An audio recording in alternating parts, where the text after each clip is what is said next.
No livro de Romanos, capítulo 14,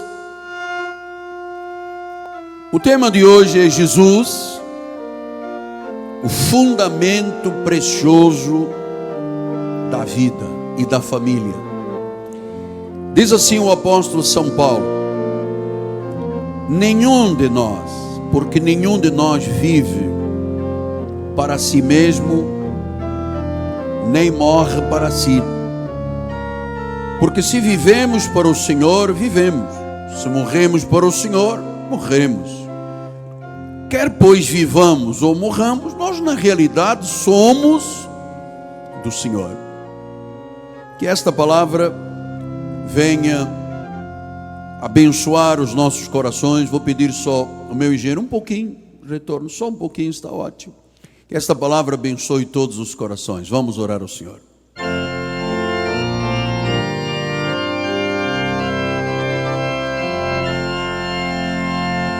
Pai amado e bendito, eu quero expressar a minha alegria de poder estar de volta ao meu altar. Este lugar, Senhor, que tem sido lugar de honra a Deus, lugar que provoca a glória do Senhor, mas um lugar de humildade. Humildade focado nas Sagradas Escrituras. Este ministério coloca Deus e a palavra acima da igreja. Porque nós somos o que somos por causa de Jesus e da sua palavra. É a palavra que santifica, é a palavra que traz fé, é a palavra que orienta a salvação. Por isso nosso ministério coloca em primeiro lugar a honra, o louvor e a glória ao Senhor da palavra e à palavra do Senhor. Fala-nos nesta noite, Pai. Revela-te à igreja, em nome de Jesus. E o povo de Deus diga amém, amém e amém. Muito obrigado, bispo. Meus amados irmãos, minha família, que bom que nós temos sempre tantas pessoas na igreja que lutam, que investem seu tempo na obra do Pai, sendo pastoreados pelo altar. Vocês são o selo deste apostolado, vocês são meus filhos em Cristo, vocês são, na realidade, pedras que vivem na construção deste ministério. Meus amados filhinhos, minha igreja amada, Paulo acaba de fazer uma declaração muito importante.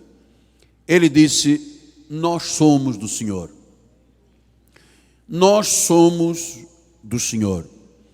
E como tal, por sermos de Deus, nós temos que ter um compromisso intenso, profundo e eterno com os valores bíblicos.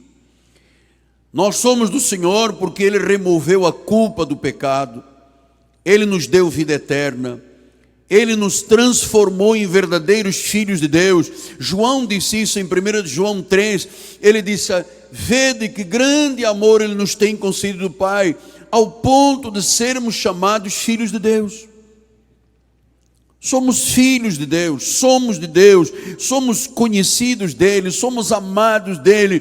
Esta igreja se curva diante dEle, nós dobramos os nossos joelhos por causa deste Senhor soberano da igreja Jesus. Mas quando a Bíblia diz somos do Senhor, nós estamos dizendo que Ele é o Senhor da nossa vida, Ele tem um senhorio sobre mim e sobre a minha família, sobre mim e sobre a minha casa, sobre você e sobre a sua casa. O senhorio de Cristo em nossas casas, em nossos lares. Então, foi para isso que Deus nos chamou. Ele é o Senhor, Ele é o cabeça, Ele é o provedor. Nada nós seríamos sem Ele. E nós estamos aqui para seguir o que Ele diz, o que Ele faz e o que ele determina e revela. Então, todos nós, todas as pessoas querem ter lares felizes, casas felizes, lares e famílias com propósitos, famílias que sejam realmente famílias com uma missão nesta terra, vidas que florescem, lares onde exista um aroma de respeito, onde não há menosprezo, onde há alegria em vez de amargura, diálogo em vez de silêncio, paz em vez de conflitos, vidas abertas em vez de introversão nas relações. Este é o plano de Deus. Então, é crucial que nós, como filhos de Deus, desenvolvamos estes valores dentro das nossas casas. Um lar onde a esposa e o marido vivem experiências de vida feliz com Deus. Esta é uma família evangélica. E claro, nós estamos tratando deste assunto desde o início do ano. Para um lar ser evangélico e cristão, tem que ter um fundamento, tem que ter um alicerce. E esse alicerce e esse fundamento se chama Jesus. Jesus é o precioso, o fundamento das nossas famílias. Eu acredito mesmo que uma família cristã também é obra do Espírito Santo. Eu creio que quem tem que fazer esta obra na vida de um marido, de uma esposa, dos filhos, da família, é o Espírito Santo. Porque olha o que a Bíblia diz em Efésios 5:21, sujeitando-vos uns aos outros no temor do Senhor. Então, amados, quando eu começo a pensar numa família, eu não posso pensar em alguém puxando para lá, outro puxando para lá. Nós temos que entender, primeiro, a família se sujeita uns aos outros com temor. Isso é fundamental, porque se eu não me sujeito e as pessoas da família não se sujeitam, não existe família de Deus. Existe um grupo social, mas não a família de Deus. Por isso é que Paulo disse em Efésios 6:9, e vós, senhores, de igual modo procedei para com eles, deixando ameaças, sabendo o Senhor tanto deles como vosso. Então, quando as pessoas se sujeitam, não há a Deus, não há a ameaça, não existe a insegurança da relação, porque não há, diz a palavra, acessão de pessoas. Então, nós entendemos que uma família evangélica é, primeiro, fruto de Deus na vida da família. Segundo, de uma obra que o Espírito Santo vai fazendo a cada dia na vida do marido, da esposa e dos filhos.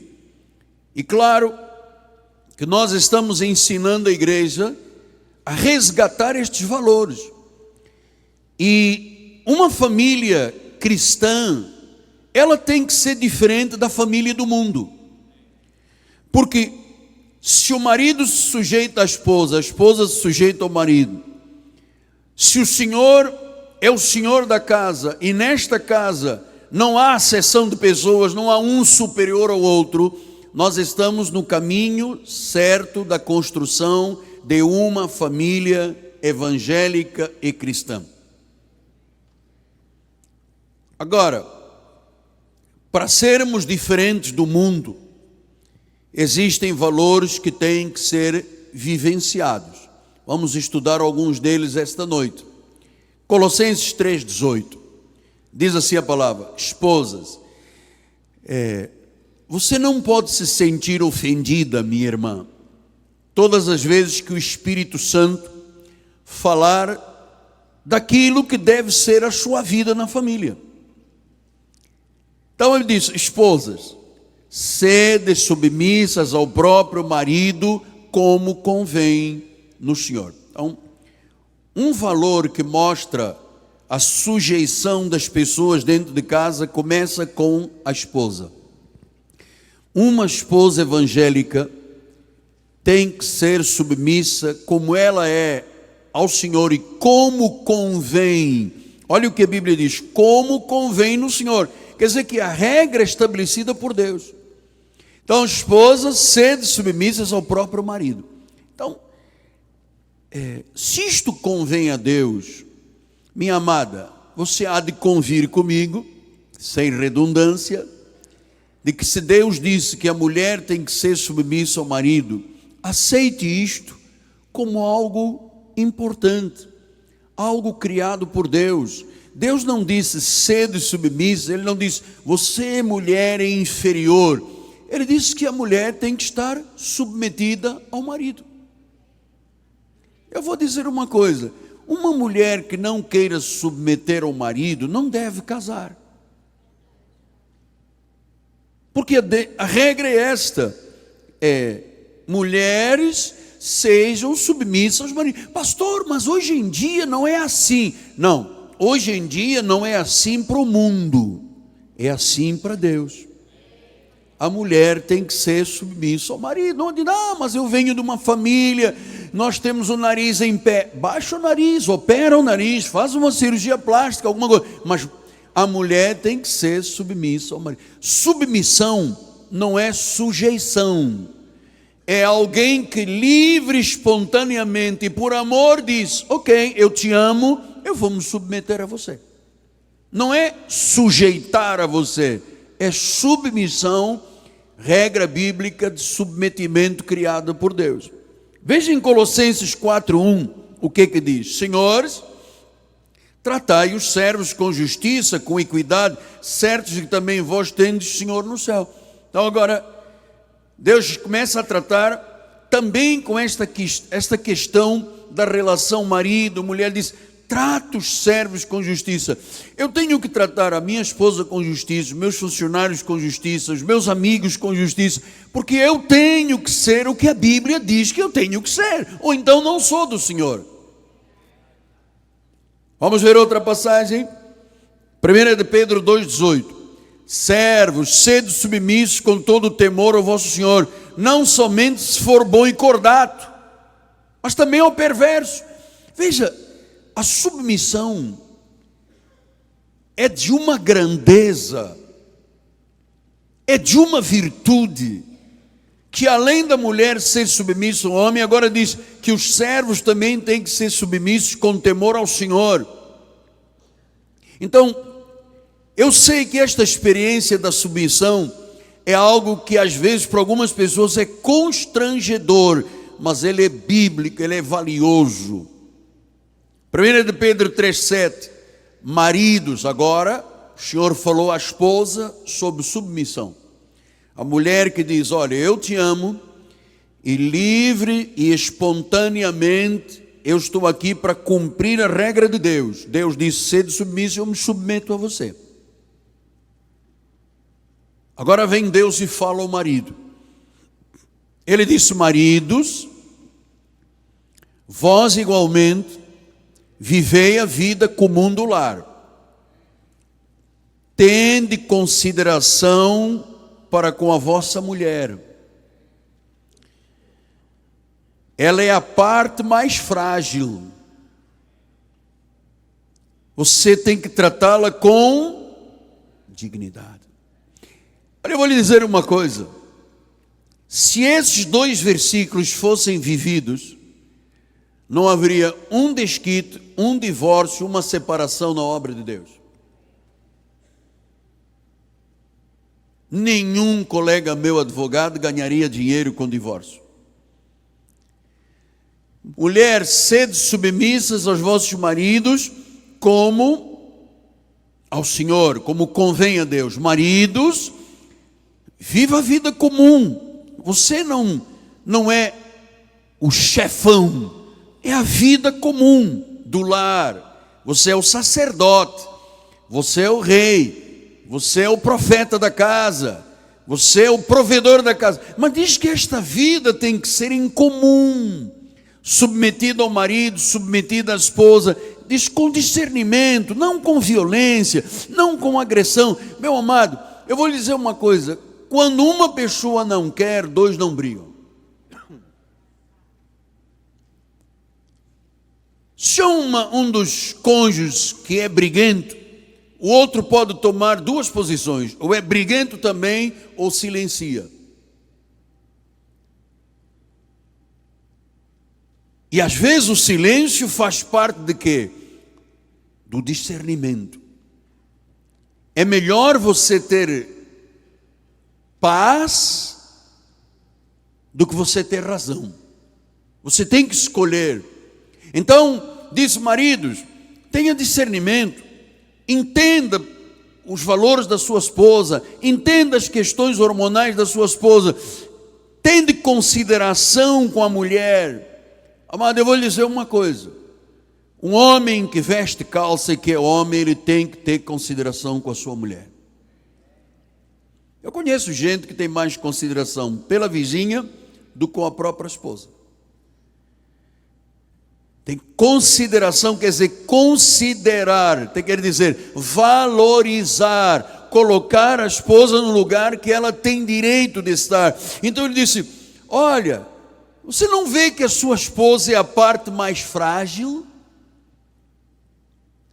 Ele não disse: você não vê que a tua esposa é fraca? Mulher não é fraca. Eu quero saber quem é o homem que daria à luz um filho, amado.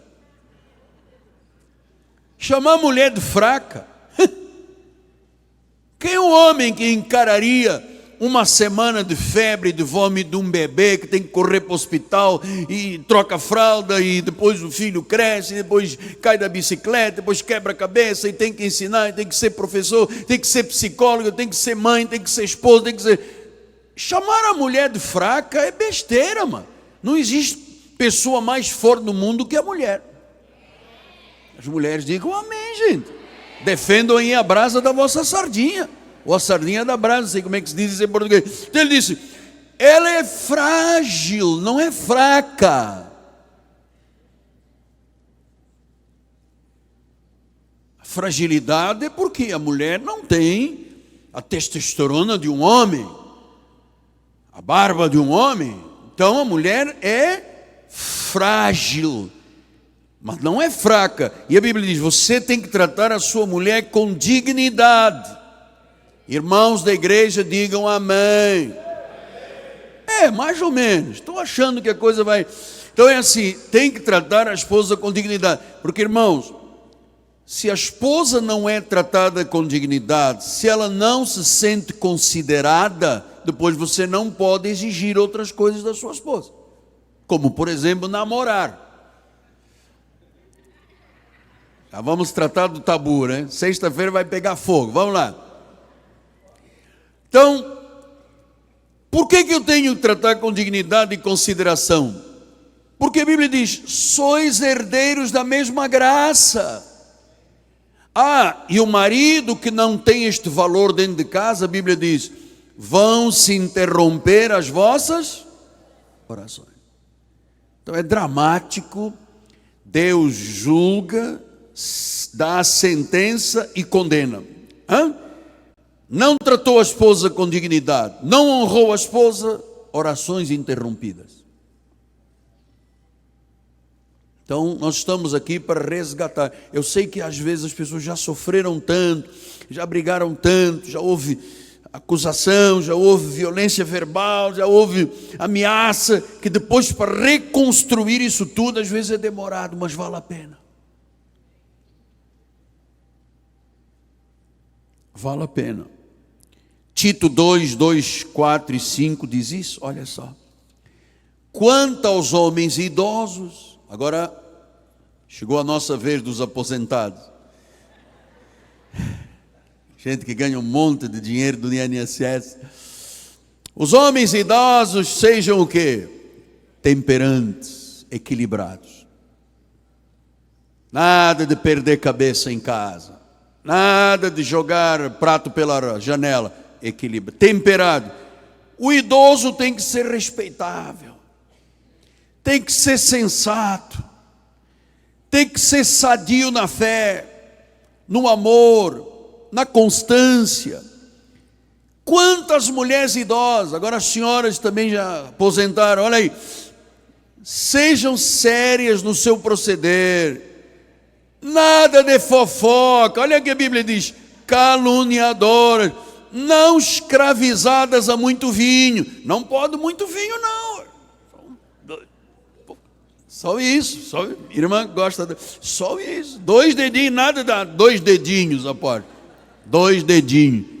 Então, diz que não pode ser escravizada a muito vinho.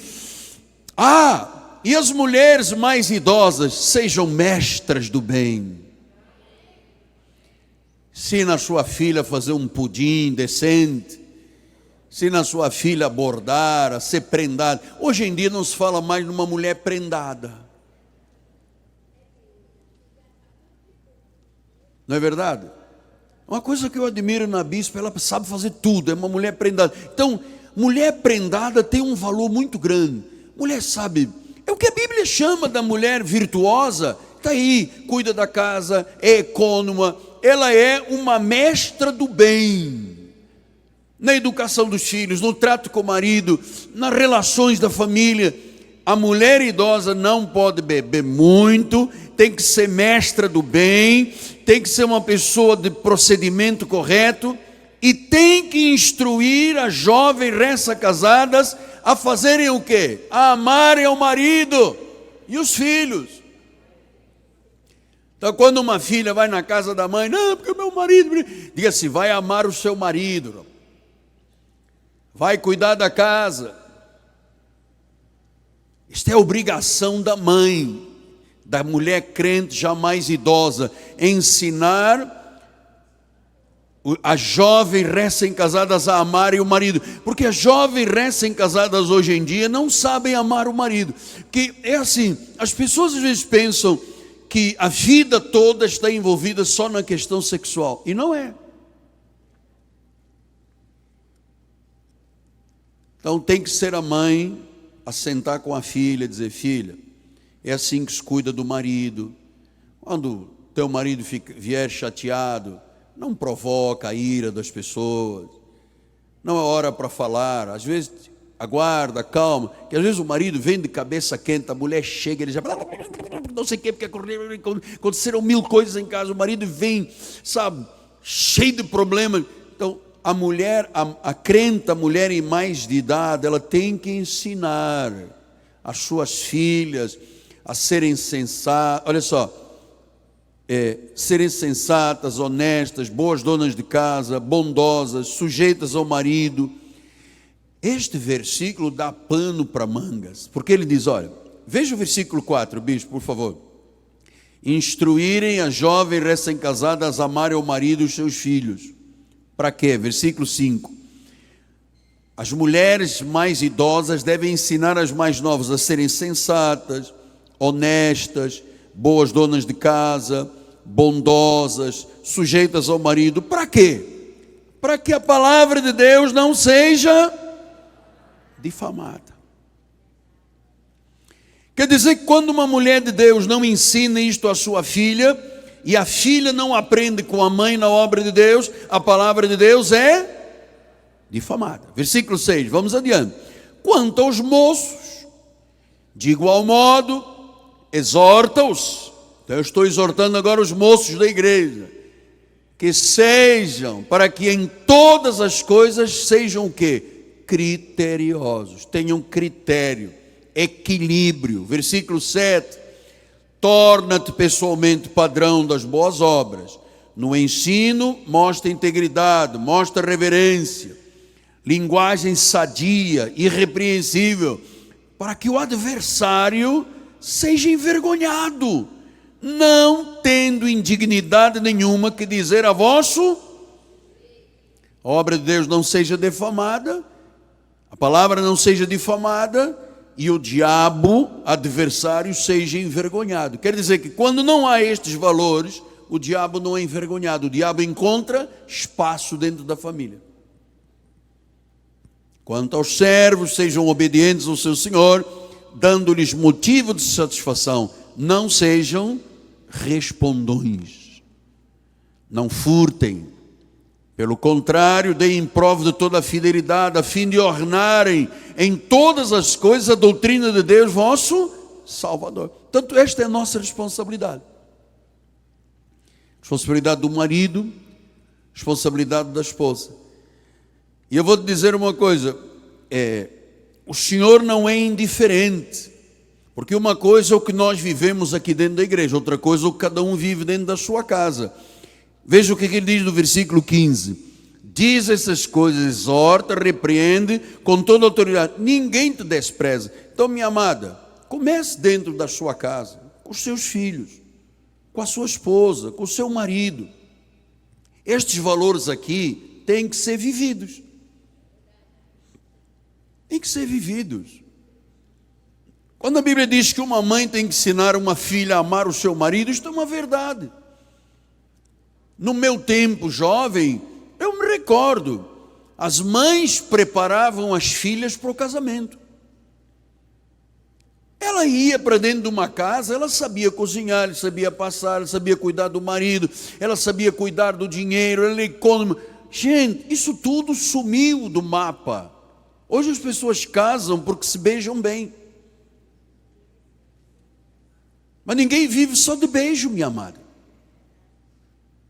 O dia a dia tem que ser construído. Então, Efésios 5,15 diz isto: portanto, vede prudentemente como andais, não como necios, e sim como sábios. Versículo 16: remindo o tempo, porque os dias são maus.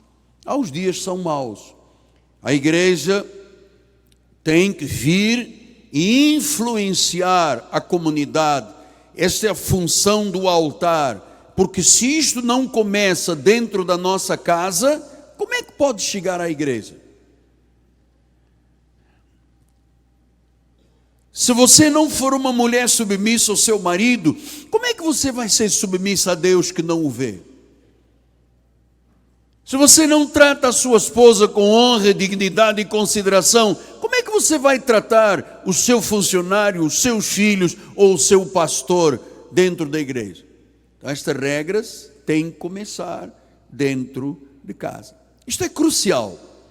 Nós vamos investir fundo nestas questões, porque, amado, família cristã é obra do Espírito Santo, família cristã é obra do ensino da igreja. Nós temos que honrar a Deus. Aprendeu a palavra? Pratique dentro de casa. João 13, 13 a 15 diz isso.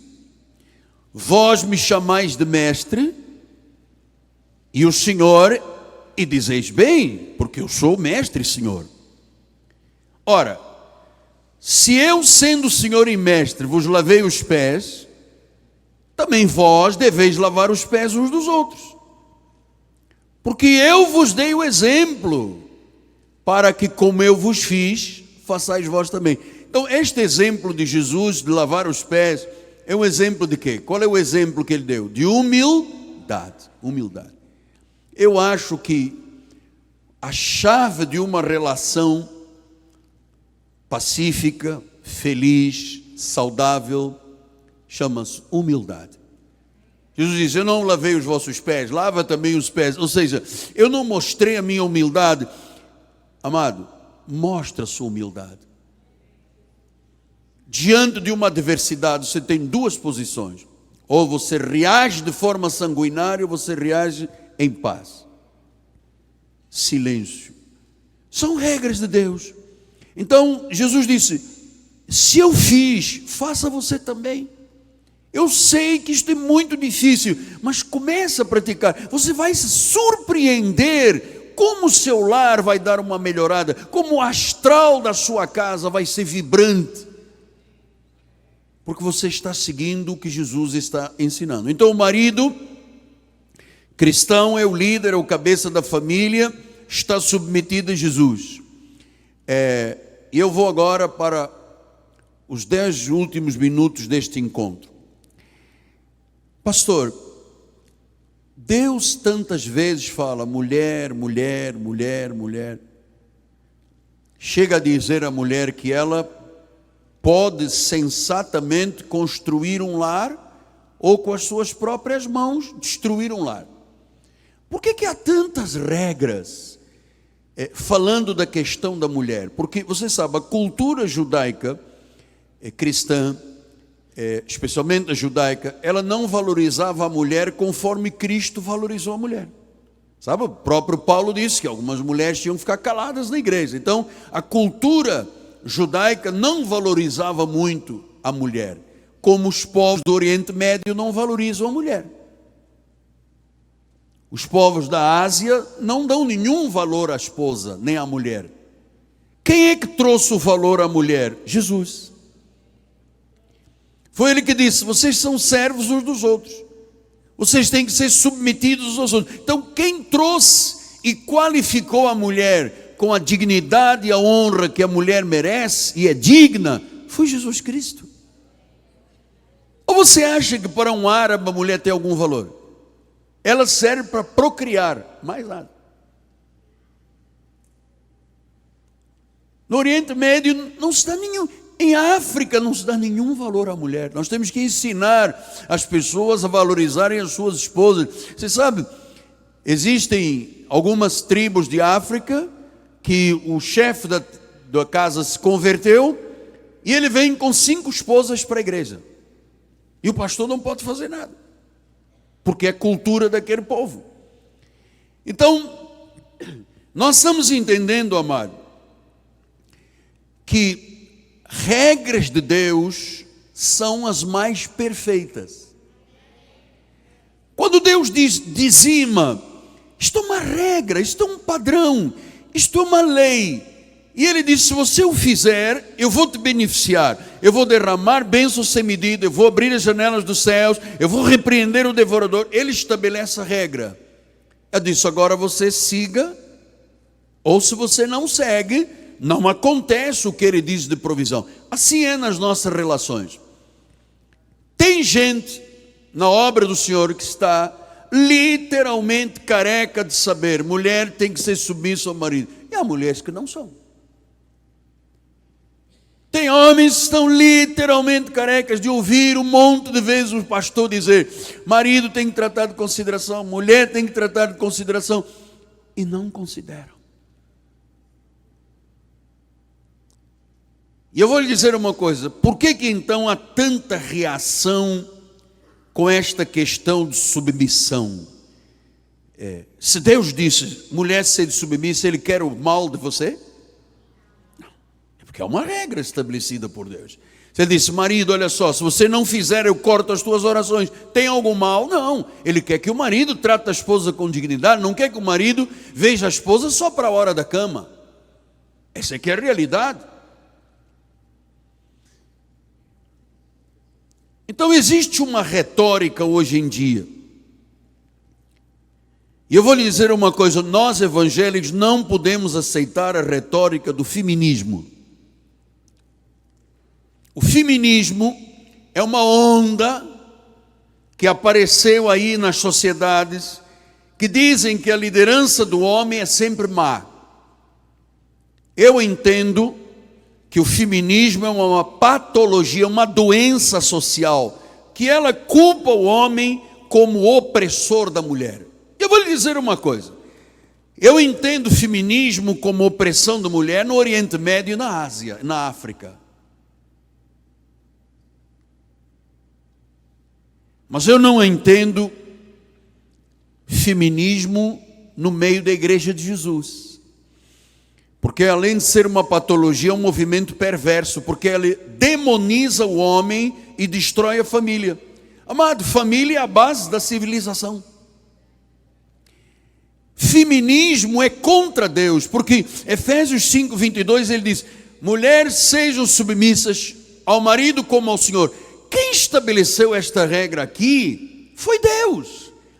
O feminismo diz: não, senhora, a mulher não pode ser submissa, o homem é perverso, o homem é isto, o homem é aquilo. E então as esposas submissas como ao Senhor são raras.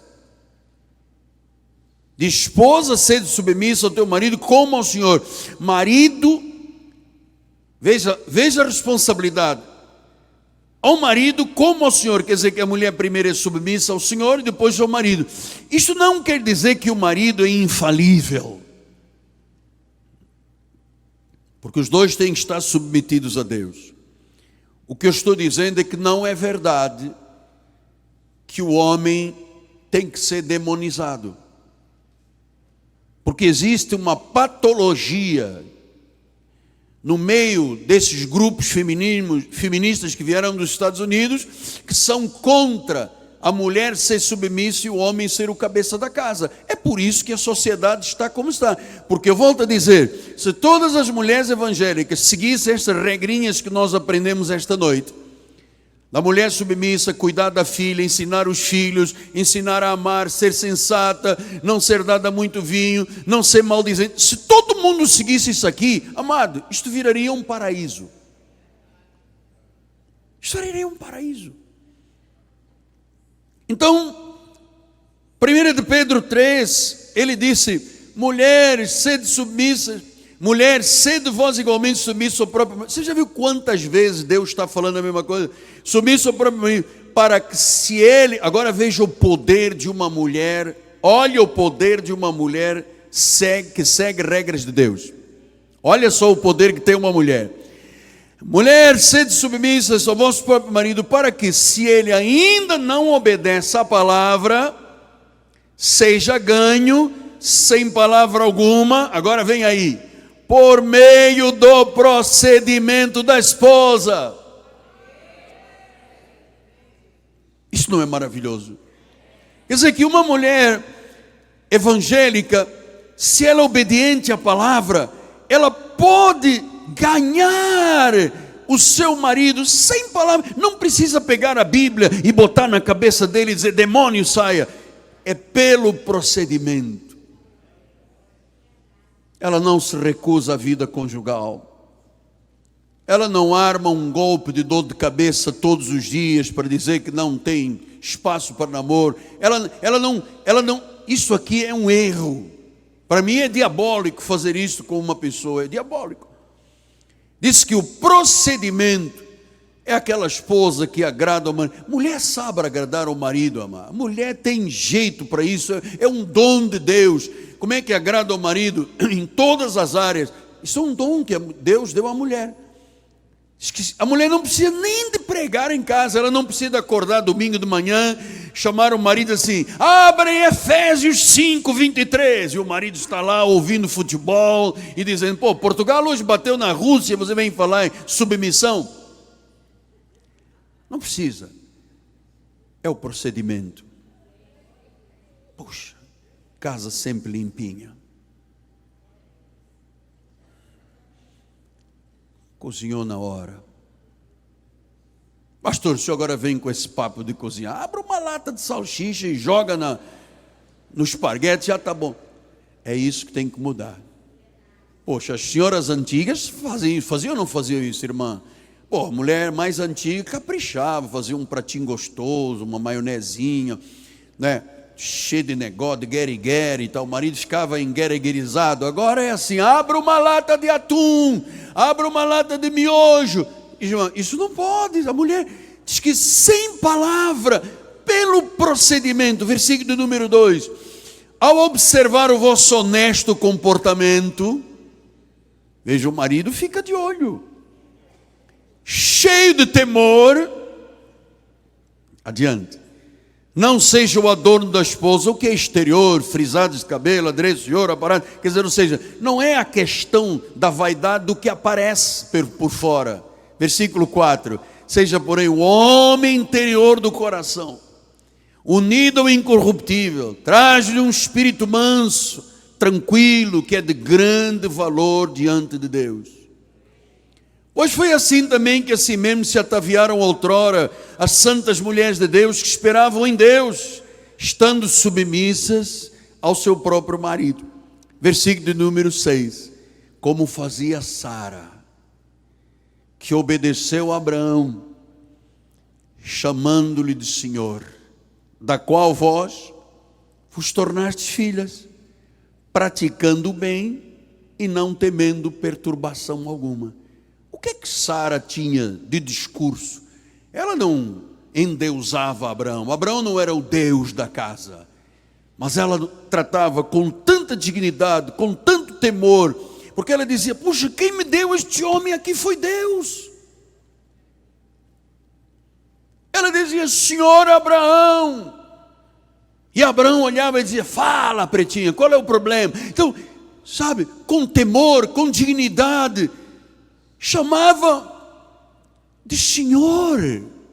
Quer dizer que reconhecia Deus na vida dele, reconhecia a legitimidade da liderança da casa, reconhecia o profeta da casa, honrava, tinha um procedimento com temor tão grande com este homem, porque a Bíblia diz: vocês vos tornastes, da qual vós vos tornastes filhas. Quer dizer que as mulheres hoje em dia evangélicas são filhas de Sara, que têm que praticar o bem e não temer perturbação alguma. Ah, minha amada, ganhe o seu marido com o seu procedimento. Capriche. Não há homem que não se sinta feliz e honrado quando vê esses méritos na vida da pessoa, da sua esposa amada. Pratique o bem e não tenha que temer nada, nenhuma perturbação, porque você já está seguindo a regra bíblica. Então, estas verdades que eu apresentei são verdades básicas, são estas verdades que fazem bons casamentos. Bons casamentos são resultado de trabalho, e o verdadeiro homem faz da sua esposa uma mulher admirável e bonita. O verdadeiro homem de Deus faz da sua esposa uma mulher admirável e bonita. Bonita quer dizer bem cuidada. E a mulher evangélica, honesta e amorosa, cuidando do seu Abraão dentro de casa. E que as Saras digam amém. E os Abraãos digam amém. Pô, está cheio de Abraão aqui hoje. É isso que eu queria dizer para vocês esta noite. Eu creio que valeu a pena ouvirmos estes ensinamentos. Pai amado, eu semeei a semente já está germinando. Aqui estão vidas, Pai, que estão resgatando o cristianismo dentro da família. Em nome de Jesus, amém, amém e amém. Vamos ficar de pé.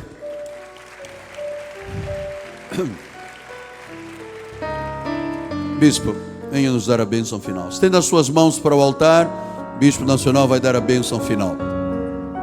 Graças a Deus.